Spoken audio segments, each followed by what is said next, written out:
परमपिता शिव के दिव्य कर्तव्यों की। अभी तक हमने परमपिता के दिव्य कर्तव्यों के बारे में समझना शुरू किया था कि भगवान के दिव्य कर्तव्यों के बारे में जो अनेक प्रकार की वैरायटी मान्यताएं हैं, उनमें क्या सही है और क्या गलत है।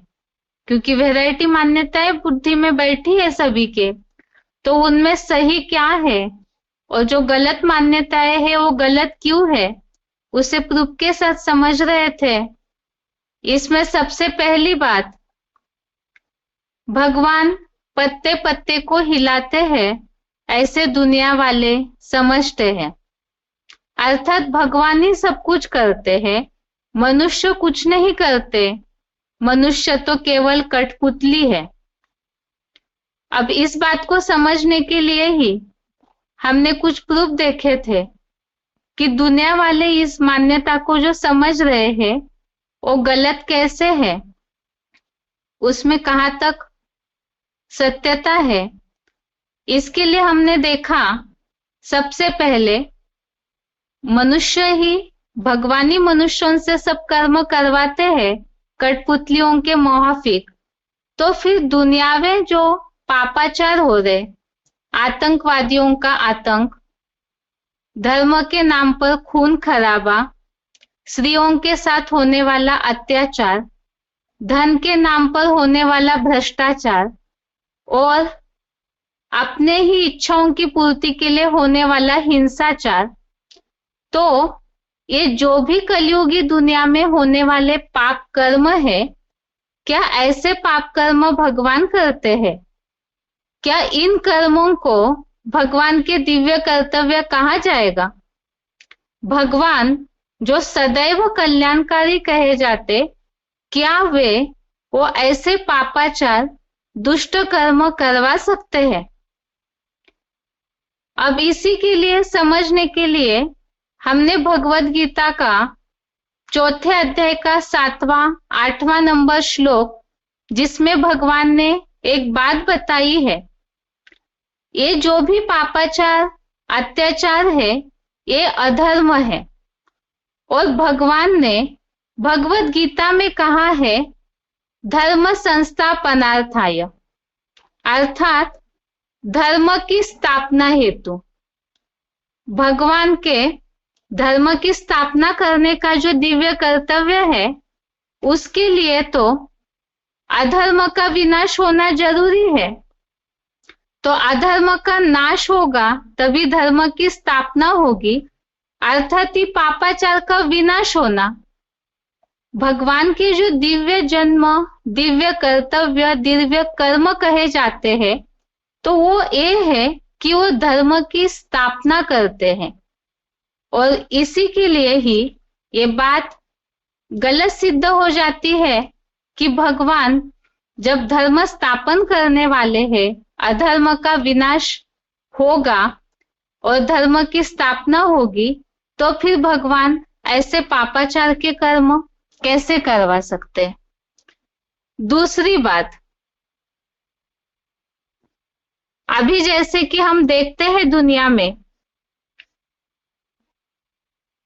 यदि भगवान ही सभी से कर्म करवाते हैं, तो फिर आज की दुनिया में जो न्याय व्यवस्था बनी हुई है वो क्यों बनी हुई है? न्याय व्यवस्था इसीलिए बनी है ना, ताकि जो दुष्कर्मी लोग हैं, पाप करने वाले हैं, दुराचारी है, उनको दंड मिले। अब जब भगवान ही इन सब पापाचारियों से कर्म कराते हैं, कठपुतलियों के मुआफिक मनुष्यों को चलाते हैं, तो फिर ये न्याय व्यवस्था, दंड प्रक्रिया बनाने की क्या आवश्यकता है? इतने सारे कोर्ट खुले हुए हैं, जजेस बैठे हुए हैं, पुलिस बैठी हुई है पाप कर्मियों को पकड़ने के लिए, तो फिर ये सारी दुराचारियों को दंड देने की न्याय व्यवस्था इतनी सारी मशक्कत करने की मनुष्यों को क्या आवश्यकता है? क्या ये जो भी ऐसे स्थानों पे न्याय व्यवस्था के स्थान पर बैठे हैं, क्या वो ये बात नहीं जानते कि भगवान ही सबसे कर्म करा रहे? और जब करा रहे भगवान ही सब कर्म, तो फिर सबको छोड़ देना चाहिए इसी तरह से।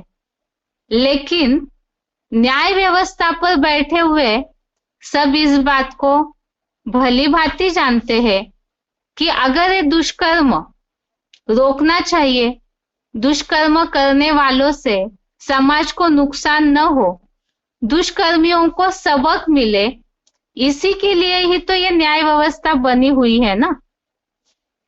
अब यह समझने की बात है कि यदि भगवान ही सभी से कर्म करा रहे हैं, तो फिर ये दंड देने की प्रक्रिया तो इन लोगों को, दुष्कर्मियों को दंड देने की प्रक्रिया करनी ही नहीं चाहिए, क्योंकि जो करवाने वाला है उसको ही दोष माना जाता है। जैसे भगवान सब कठपुतलियों से कर्म करा रहे हैं, तो भगवान दोषी होना चाहिए, तो मनुष्यों को उसकी सजा क्यों दी जाती है? अगर दुराचार करने वाला, कराने वाले भगवान ही है, तो फिर भगवत गीता में ये जो बात बोली हुई है, दुराचारियों का नाश करने के लिए भगवान का अवतरण होता है। चौथे अध्याय का 8वां श्लोक, अध्याय 4 का श्लोक नंबर 8, परित्राणाय साधूनां विनाशाय च दुष्कृतां धर्म संस्थापनार्थाय संभवामि युगे युगे। यह संदर्भ चल रहा था कि भगवान ही यदि दुराचार का कर्म करते हैं, तो फिर भगवत गीता में भगवान ने स्वयं ये बात क्यों बोली कि दुराचारियों का नाश करने के लिए मैं आता हूं। श्लोक में विनाशाय च दुष्कृताम इस शब्द पे हाईलाइट किया हुआ है, जो कि भगवान ने अपने कर्तव्य के बारे में इसमें भगवत गीता में स्वयं भगवान उवाच, अर्थात भगवान ने ही ये बात कही है। अगर भगवान ही दुष्ट कर्म करवाते हैं मनुष्यों से, फिर वे दुराचारियों का नाश करने की बात क्यों बोलते? दूसरी बात, भगवत गीता में भगवान ने जहां अर्जुन को, अर्थात ही मनुष्य जीवन का शास्त्र है भगवत गीता, परिवर्तन का शास्त्र है भगवत गीता, तो इसमें अर्जुन को सामने रखते हुए सारे मानवीय समाज को ये शिक्षा क्यों दी है? भगवत गीता के ज्यादातर सारे अध्यायों में कर्म के बारे में ही उल्लेख किया हुआ है, पाप से बचाने की मनुष्यों को शिक्षा दी है, अपने को दुष्कर्म से मनुष्य बचाए इसकी शिक्षा दी हुई है, तो इसकी क्या आवश्यकता थी? सभी को खुला छोड़ देना चाहिए था, लेकिन भगवान ने भगवत गीता में तो कर्मों की गति बताई है, क्या करना चाहिए, क्या नहीं करना चाहिए। इसके लिए श्रीमद् भगवत गीता अर्थात श्रीमद् दिया हुआ है सभी को, तो इसकी क्या आवश्यकता है? भगवान दुष्ट कर्म से मनुष्यों को बचने के लिए क्यों कहते हैं? इसका मतलब यही है, यह बात सिद्ध होती है कि भगवान पाप कर्म, दुष्ट कर्म करने जैसा गलत काम नहीं करवा सकते हैं। अगर भगवान ही सब कुछ करते तो भगवत गीता में शिक्षा देने की आवश्यकता ही नहीं थी। और ये जो मनुष्यों के बीच में भावना फैली हुई है, मान्यता फैली हुई है कि भगवान ही सब कुछ कराते हैं, अर्थात ही खुद मनुष्य पाप करते जाएंगे और अपनी सुविधा के लिए उन्होंने भगवान को बीच में रख लिया कि भगवान ही सब कुछ कराते हैं। वास्तव में इस तरह की बात समझना, ये भगवान के बारे में ऐसे समझना, ये अज्ञानता है। ऐसे नहीं है कि इसमें हम भगवान की महानता सिद्ध कर रहे, क्योंकि भगवान तो दिव्य कर्तव्य करने वाले हैं, तो फिर वो ऐसे पापाचार कैसे कर सकते हैं? ये तो सरासर भगवान की ग्लानि करना, भगवान के अस्तित्व को लेकर के उनका अपमान करने जैसा है। तीसरी बात है, अब जैसे बात आई भगवान सभी से कर्म करवाते तो पापाचारियों को दंड देने की बात ही नहीं होनी चाहिए थी। और इन सब बातों से हमने समझ लिया भगवान जो गीता में दुष्ट कर्मों को रक्षा की बात आई, तो इसका मतलब यह है कि भगवान जो दुराचारियों का नाश करने की बात आई, अर्थात भगवान ऐसा पाप कर्म नहीं कराते। अगली बात है, मनुष्य यदि भगवान ही ऐसे सभी से सब कार्य कराते हैं, तो क्या मनुष्य कर्म करने के लिए स्वतंत्र है? क्योंकि भगवान ही सब कुछ करा रहे हैं, तो मनुष्य स्वतंत्र कैसे हो सकते हैं सारे कार्य करने के लिए? लेकिन जैसे भगवत गीता में जो अभी हमने समझा कि कर्मों की गति का पूरा ज्ञान भगवान ने भगवत गीता में अर्जुन को समझाया। सारी 18 अध्याय की गीता में अनेक सारे गुणों की धारणाएं, कर्मों का ज्ञान देने के बाद 18वें अध्याय के अंत में भगवान ने अर्जुन से एक बात कही है। यह बात चल रही है, यदि मनुष्य ही भगवान ही सारे कार्य कराते हैं, तो मनुष्य कर्म करने के लिए स्वतंत्र है क्या? तो भगवत गीता में भगवान ने अर्जुन से 18वें अध्याय का 63 नंबर श्लोक, अध्याय 18 का श्लोक नंबर 63 में ये बात बोली है। पहले श्लोक देखते हैं। श्लोक है, इति ते ज्ञानम आख्यातम गुह्यात् गुह्यतरम मया विमृश्य एतत् अशेषेण यथा इच्छसि तथा कुरु। श्लोक में यथा इच्छसि तथा कुरु इस शब्द पे हाईलाइट किया हुआ है। श्लोक का अर्थ है कि ऐसे गुप्त से भी गुप्ततर गीता ज्ञान मैंने तुझे कहा है, इस पर पूरी तरह विचार कर, जैसा दिल में चाहे वैसा कर। यदि भगवान ही सभी से कर्म करवा रहे हैं, कठपुतलियों को चला रहे हैं, तो फिर भगवत गीता में ये बात का उल्लेख क्यों आया कि जैसा चाहे वैसा कर? जैसा चाहे अर्थात जैसी इच्छा हो वैसा कर, ऐसे कह करके भगवान ने अर्जुन को स्वतंत्र क्यों छोड़ा? यहाँ तो नंबर 1 जो भी मनुष्य है उनके लिए ही ज्ञान दिया हुआ है, तो भगवान ही कठपुतलियों को चला रहे हैं, तो फिर यह स्वतंत्र छोड़ने की बात ही नहीं आनी चाहिए थी। अर्थात ही ये बात पहली हुई। दूसरी बात है कि इच्छा अनुसार कर्म करने के लिए बोल दिया अर्जुन को, अर्थात ही स्वतंत्र छोड़ दिया है।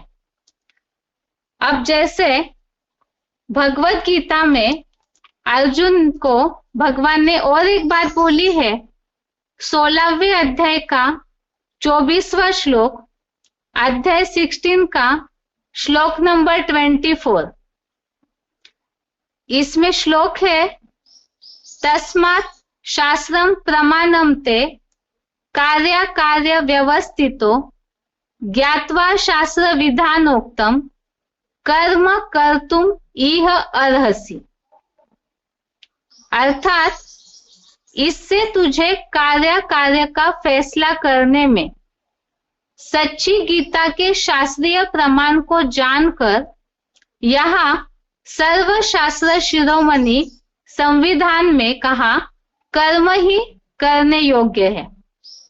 श्लोक में कार्य कार्य व्यवस्थितो इस शब्द पे हाईलाइट किया हुआ है और बात आई है शास्त्र प्रमाणम ते और शास्त्र विधानोक्तम, अर्थात ही जैसे दुनिया में मनुष्यों के लिए संविधान बना हुआ है और संविधान अर्थात ही नियम, तो जैसे भौतिक दुनिया में जो भी कानून बने हुए हैं, नियम बने हुए हैं, तो लोग इस बात को हमेशा चेक करते रहते हैं कि किस नियम पर चलना चाहिए, कैसे अनुसरण करना है। और यहाँ तो भगवत गीता में भगवान ने पहला ही पाठ पढ़ा दिया है कि हम आत्मा है और आत्माओं को कर्म करने के लिए गीता शास्त्र का संविधान बता दिया है। अब स्वतंत्र छोड़ा हुआ है, अर्जुन को इच्छा अनुसार कर्म करने के लिए बताया है, तो कर्म कैसे करना है उसी के लिए ही गीता में संविधान बता दिया कि उस कानून को देखकर, गीता के संविधान को देख करके अर्जुन जैसे इच्छा वैसे अपने कर्मों को चेक करते रहे और उस प्रमाण अनुसार शास्त्रीय प्रमाण को जानकर, अर्थात जैसे कि क्या सही है क्या गलत है, प्रमाण अर्थात जैसे मेजरमेंट, तो उस अनुसार गलत और सही का माप तोल करके फिर डिसाइड करे अर्जुन कि क्या कर्म करना है और क्या नहीं करना है। इसका मतलब यह है कि हम सब मनुष्य जैसे अर्जुन को स्वतंत्र छोड़ा हुआ है फैसला करने के लिए, तो भगवान का तो नारा ही है स्वतंत्र रहो, स्वतंत्र रहने दो। जो गीता में बात आई जैसा चाहे वैसा कर, तो अर्जुन को स्वतंत्र छोड़ दिया। इसका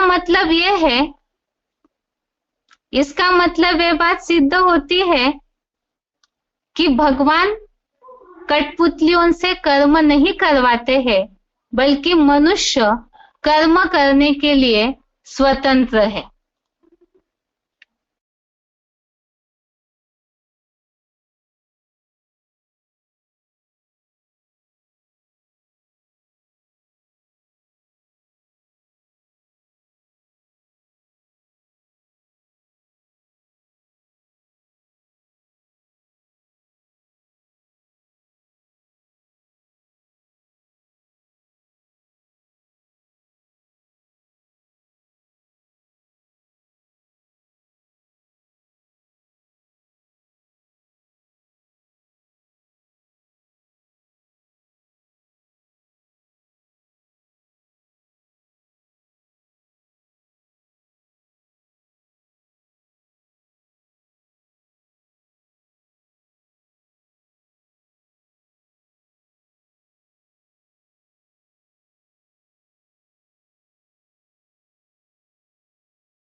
जैसे बात चल रही थी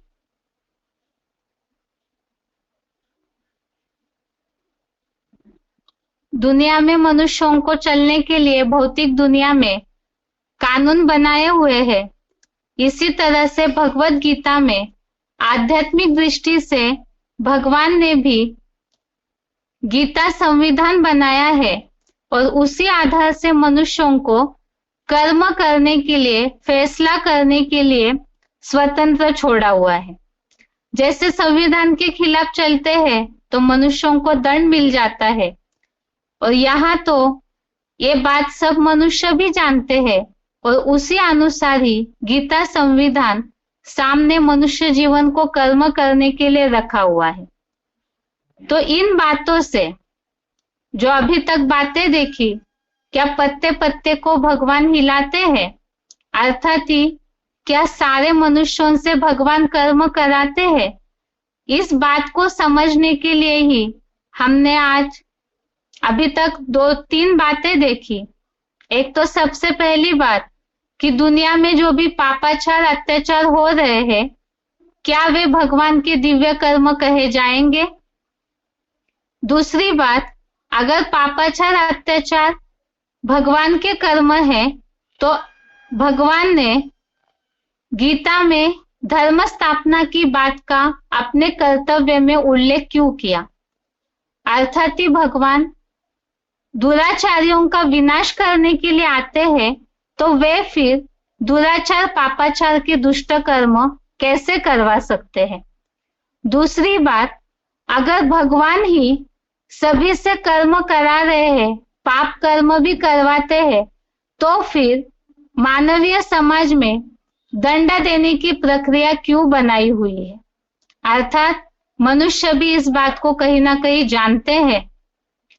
अगली बात, भगवान ने दुराचारियों का नाश करने की बात क्यों बोली? दूसरी बात, भगवत गीता में दुष्ट कर्म से अपने को बचाने की शिक्षा क्यों दी? अगर भगवान ही सभी से कर्म कराते तो फिर वो मनुष्यों को कर्म के लिए, पाप पुण्य के अंतर को बताने के लिए इतनी सारी गीता क्यों बताई? अर्थात ही पाप कर्म कराने वाले भगवान नहीं है। ऐसे भगवान के बारे में समझना कि वे ही सब कुछ पाप कर्म करवाते हैं, ये मनुष्यों की सबसे बड़ी भूल है, अज्ञानता है। और अगली बात, जो बात आई कि मनुष्यों को अगर कर्म कराने वाले भगवान ही है तो फिर स्वतंत्र कैसे हुए इंसान? लेकिन भगवत गीता में तो भगवान ने अर्जुन को जैसा चाहे वैसा कर ऐसे कहकर स्वतंत्र छोड़ दिया है, क्योंकि भगवान का तो नारा ही है स्वतंत्र रहो, स्वतंत्र रहने दो। तो इन बातों से ये सिद्ध हो जाता है कि ये मान्यता गलत है कि भगवान ही सभी से कार्य कराते। इसके साथ साथ आज का गीता क्लास पूरा होता है। ओम शांति।